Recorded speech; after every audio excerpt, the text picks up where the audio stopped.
Bienvenidos a un nuevo episodio de La Otra Cara.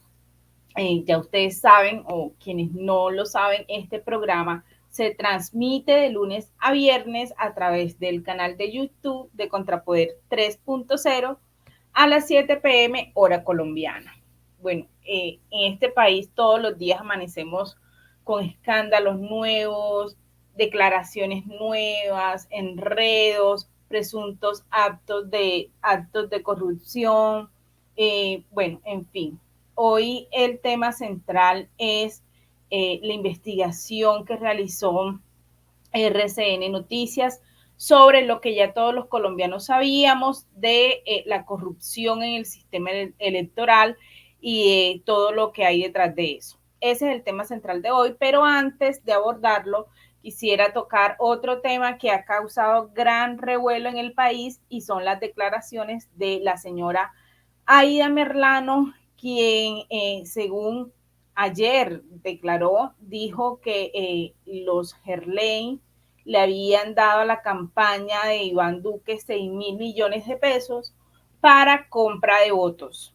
Ya sabemos que esta bandida muy convenientemente ahora resultó siendo amiga de la izquierda colombiana, muy entrevistada por personajes como Daniel Coronel, y recordemos que esta señora está protegida por el gobierno de Nicolás Maduro, no lo digo yo, así lo dijo ella en algún momento, en una de sus declaraciones, y bueno, es importante que nosotros recordemos esto para seguir y decirles lo siguiente. ¿Cuál es su estatus jurídico en Venezuela?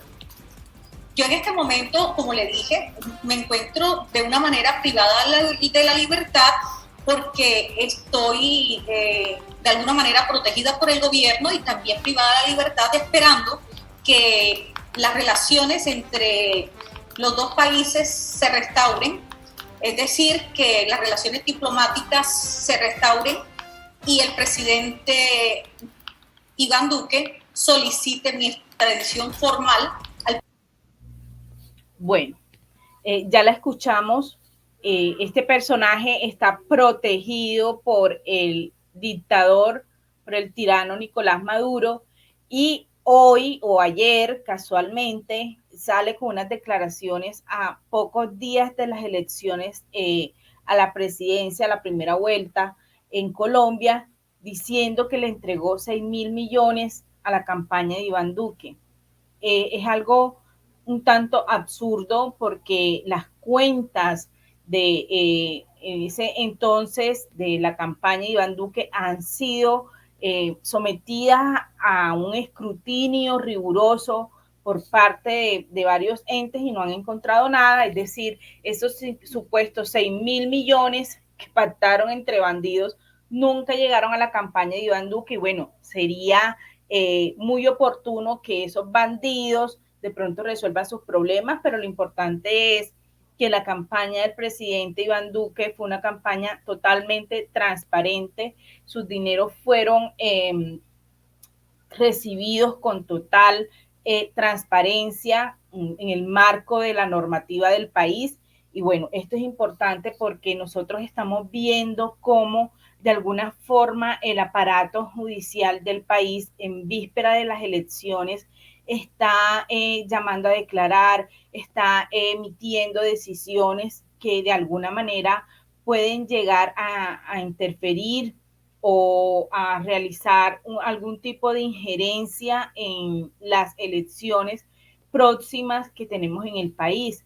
Es importante que digamos esto porque los ciudadanos tienen una preocupación muy válida. Por ejemplo, el tema del caso del presidente Uribe, las declaraciones de Aida Merlano, el informe o las declaraciones que han dado militares en la JEP, un organismo o una institución creada en el marco de un proceso de paz que es totalmente ilegítimo porque no encontró la aprobación del pueblo y aún así Santos se saltó al constituyente primario, se saltó la voluntad del pueblo y lo hizo aprobar a costa de cualquier cosa.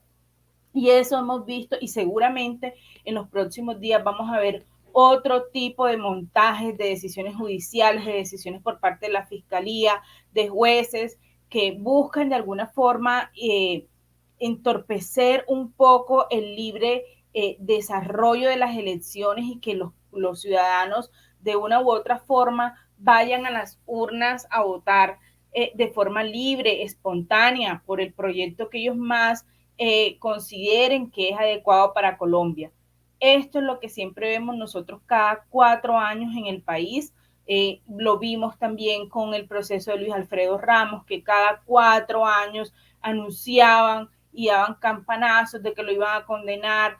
Todo esto con el fin de interferir de alguna manera en el escenario político.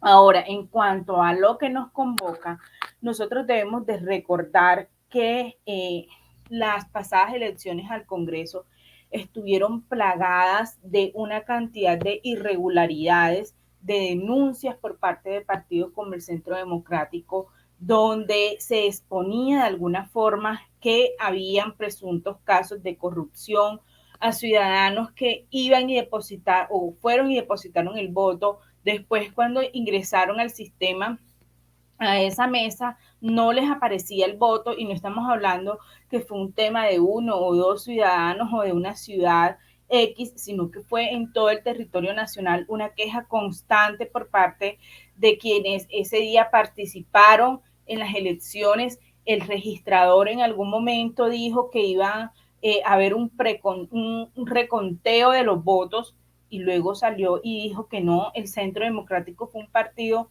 que se mantuvo firme exigiéndole al registrador que hiciera de nuevo el reconteo, porque primero él había hablado de una discrepancia de 500,000 votos, y luego salió y dijo que ya no eran de 500,000 votos, sino de 1,000,000 de votos, algo que en el país, pues, o sea, primera vez que se veía algo tan burdo, por decirlo de alguna forma, que no encontrábamos como una explicación real de lo que estaba sucediendo. El registrador, cuando fue solicitado y llamado por el Congreso a que respondiera algunas preguntas, simplemente se negó. El registrador también en algún momento, cuando tenían que anunciar si se hacía el reconteo o no, dijo que él estaba feliz por el proceso electoral, satisfecho con lo que se había realizado, pero que sí habían indicios que se habían cometido algunos actos de corrupción por parte de los jurados. Esto es importante porque se ha venido insistiendo en que el registrador debe apartarse del cargo para garantizarle a los ciudadanos que vayan a las urnas de una manera tranquila, confiando en que ellos van a elegir o van a votar por determinado candidato, y no se le va a robar o no se van a robar el voto de estos ciudadanos como pasó en las elecciones al Congreso.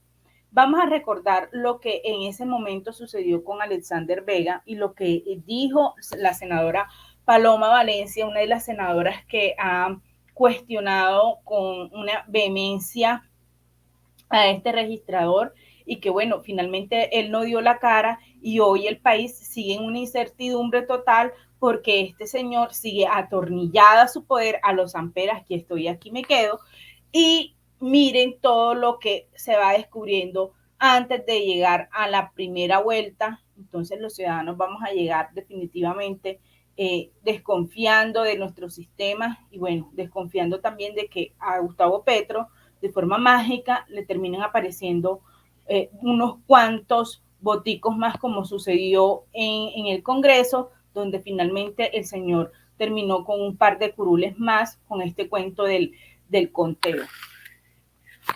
El mayor responsable, porque él es el que organiza. Uno no puede decir que esto simplemente quedó mal y ya. Como dijo él, yo no me siento derrotado, me siento ganador. ¿Ganador de qué? Si es que estamos ante una crisis muy grande en el país, donde la gente está diciendo, no me aparece la voto. ¿Cómo va a decir, Vicky, el registrador ayer en esa reunión? Reconozco que hubo conductas criminales de algunos jurados, y no dice de qué tamaño son las conductas criminales, cuál es el porcentaje de documentos adulterados por parte de los jurados, que simplemente nos digan, sí, hemos encontrado que hubo una mano criminal, pero no nos hablan de si se van a hacer unas muestras, de si se van a hacer unas pruebas sobre los resultados electorales, que hoy existe la tecnología para saber si hay adulteración o no, para mirar estadísticamente dónde están los problemas. Yo creo que una elección donde los jurados hacen las cosas mal, cuando hubo miles de millones de pesos para las capacitaciones, pues no se puede salir a decir que uno es victorioso. Me da pena, pero yo creo que este es un problema muy serio que se está trivializando. Y vimos que no solo, como dijo la senadora Paloma Valencia en su momento, se le restó importancia a algo tan trascendental dentro de una democracia y es el respeto a ese derecho al voto y la transparencia que debe de existir en instituciones como la registraduría o el Consejo Nacional Electoral, sino que adicional a eso, entidades como la Procuraduría e incluso la Fiscalía no fueron lo suficientemente diligentes para atender las múltiples denuncias que hay en torno a las elecciones al Congreso. Y bueno, vimos que absolutamente estos entes se quedaron estatizados, no sucedió absolutamente nada. Ellos simplemente optaron por decir que había que confiar en las instituciones, error también que cometió el presidente Duque al salir y respaldar y de alguna manera confiar en lo que este señor estaba diciendo. Por otro lado, vamos a escuchar el audio de lo que dijo Colombia Transparente en su momento. Fundamentalmente documentales y testimoniales. Desde el año pasado tuvimos una denuncia en el mes de octubre, recibimos unas comunicaciones en las cuales nos indicaban que el señor registrador estaba preparando un fraude electoral en favor de algunos candidatos al Congreso y de algunos candidatos a la presidencia de la República. Empezamos a investigar porque pues no es suficiente con el dicho de unas personas y entrevistamos y grabamos con control de las autoridades a personas que efectivamente trabajaban en el asunto y explicaron en detalle cuál era el modus operandi que estaba planteando el señor registrador. Entre esos, un perfilamiento de los jurados, un perfilamiento tanto en el sistema de escogencia en el software, enviarle ese perfilamiento a los candidatos. Ellos enviaban directamente a través de los partidos o a través de empresas, de unas empresas específicas, todos estos perfiles y eran seleccionados porque ya cumplían con el rango que ya estaba preestablecido en el software. Bueno, ya escuchamos a un vocero de Colombia Transparente haciendo una denuncia sobre lo que hoy ya hay audios evidentes donde se confirma que esto que dijeron ellos en su momento es una realidad. Y vamos a escuchar el primer audio. Hicimos por un tema por ahí, se hizo con unas empresas también, se hicieron por ahí. O sea, se hicieron cosas ya grandes. Pero como jurados, no como testigos. Pero como, no entiendo.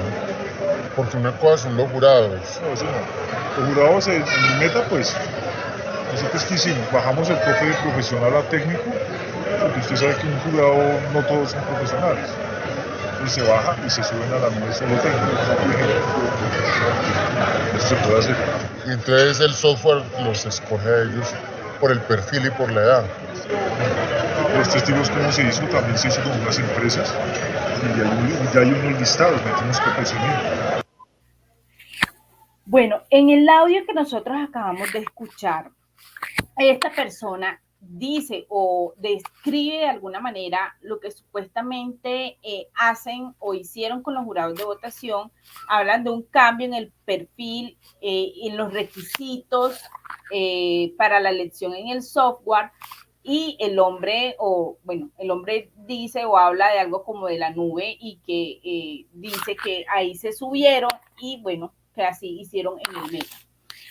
Dice que se hicieron con una empresa por ahí, dice así, se hicieron con una empresa por ahí, se hicieron cosas ya grandes, pero con los jurados. esto no lo hicieron no con los testigos son personas que acuden ese día a las urnas, son testigos, personas de los partidos políticos, asignadas por los partidos políticos, y ellos acuden ese día de alguna forma a ser vigilantes del proceso. Pero este personaje, este señor que escuchamos en el audio, dice que lo hicieron con los jurados específicamente. Esto es evidentemente un acto de corrupción por parte de quienes están involucrados en todo esto. Y bueno, escuchemos un segundo audio que fue también expuesto por RCN Radio hoy para ver qué es lo que más dice. ¿Cuántas veces vota un jurado de votación? Si usted metiera 20.000, por ejemplo. Nosotros aspiramos a meter en el meta 7.000. Jurados. Sí, de nosotros. ¿Cuántas veces vota un jurado de votación? ¿Cuántas veces cree que vota? Pues los que pueda, ¿no? No, legalmente puede votar 2 veces. Todos. Sí, claro. En la lista normal y en el puesto de votación. Exactamente. Muy bien, ya está aprendiendo. Aquí escuchamos en este segundo audio que este personaje ratifica que efectivamente los jurados sí votaron en 2 ocasiones, como ya lo habían denunciado algunas entidades como Colombia Transparente, que decían, hombre, el jurado no solo votaba en la mesa donde estaba ejerciendo esa función, sino que también votaba en la mesa donde antes la registraduría le había asignado como puesto de votación. Esto es importante porque aquí podemos ver que de alguna forma los jurados, si muchos jurados o cientos de jurados votaron doble por un candidato o por un partido político, es por esto que nosotros vimos una discrepancia tan grande en el tema de las elecciones después del preconteo que se realizaba. Por ejemplo, si usted metiera 20.000, por ejemplo, ellos aspiraban en el meta, decían, a meter en el meta 7.000 jurados. O sea, multipliquen 7.000 jurados votando 2 veces, cuántos votos pudieron obtener en el meta y a favor de quién. Pero tenemos también un tercer audio y es el siguiente. Me llega la carta de citación para la mesa 5 de Centro Chía, por decir algo. Pero yo tengo en ese mismo, en Centro Chía, en la mesa 11. ¿Y yo qué hago? Va y vota en el 1 y vuelve como jurado aquí. Sí, pero ¿cuánto va a hacer? Porque si me llega la votación para la mesa 5, ¿cuántas veces puedo votar? Una. Claro. Entonces toca, ya ese es el manejo. Ahí ya habrían 30.000 votos. Porque si usted coge 14.000, usted mete 7.000 por 2, pues ahí hay gente que juega con eso. A ver, también le vamos a hacer eso en allá solamente pudimos meter 700. Es que allá San Andrés es así de pequeño. Usted elige allá un representante de la Cámara con 2.500 votos. Pues si tiene 700 jurados, tiene 1.400 votos. O sea, tiene el 70% ahí de la elección. Sí. A eso es lo que nosotros... Miren cómo de alguna manera juegan y calculan con la votación, pero de acuerdo al número de jurados, porque ellos insistían en que estos jurados finalmente terminaban votando doble. Y en este audio hablan que lo hicieron en San Andrés o que lo iban a hacer en San Andrés. Es decir, si allá tenían 700 jurados, entonces ellos multiplicaban esos 700 jurados por 2, porque terminaban votando doble, y bueno, ya sabemos que ahí tenía asegurado por lo menos un 70% de la votación que necesitaba X candidato para ser elegido.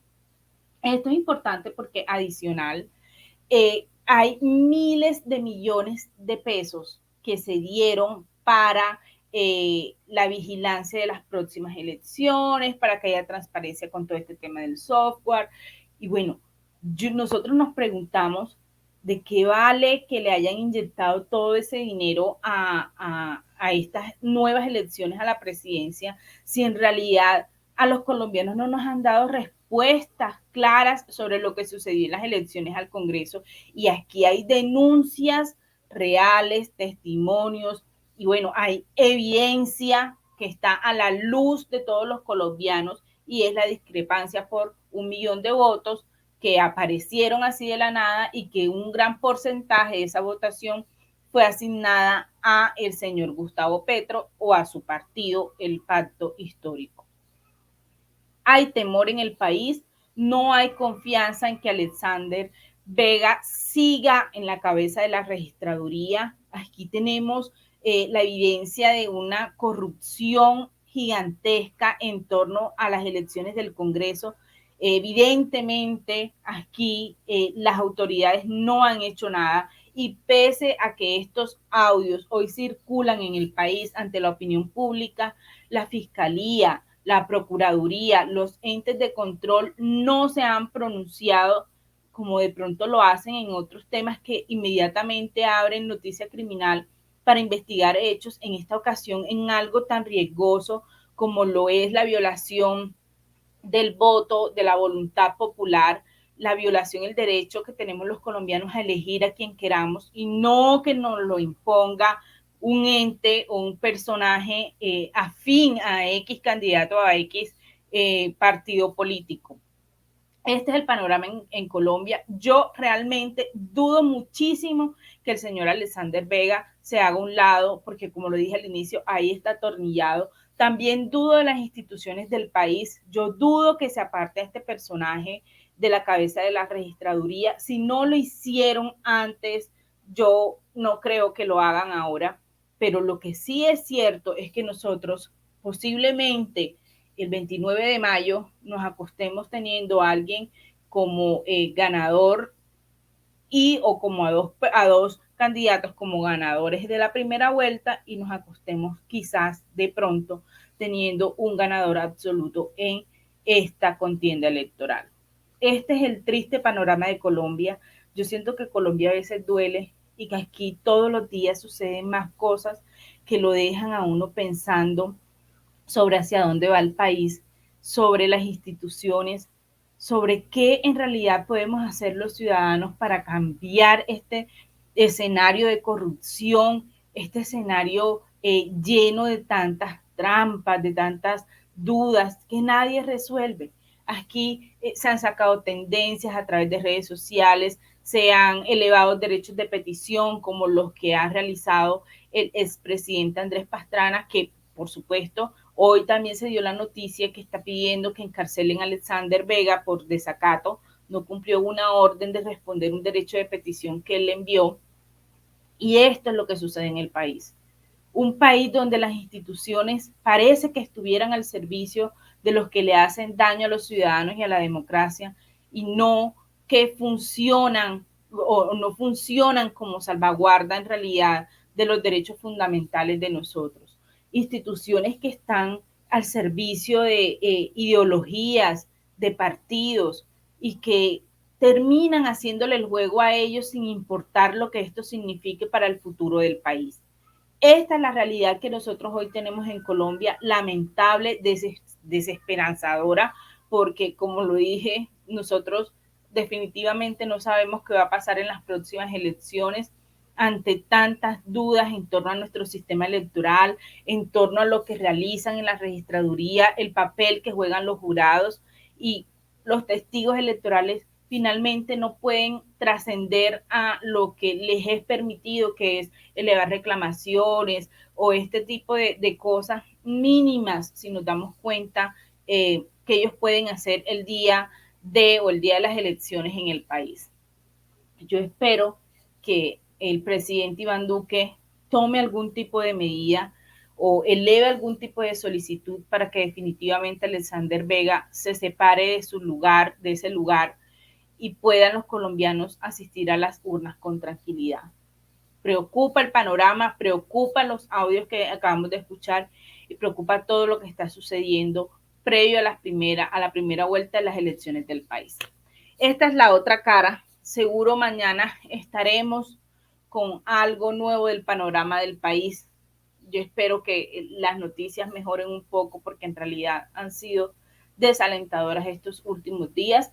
Y bueno, no olviden suscribirse a Contrapoder 3.0 y a compartir el link del programa y bueno, síganos viendo, síganos acompañando, que seguro que aquí vamos a tener muchas noticias y muchos debates para hablar.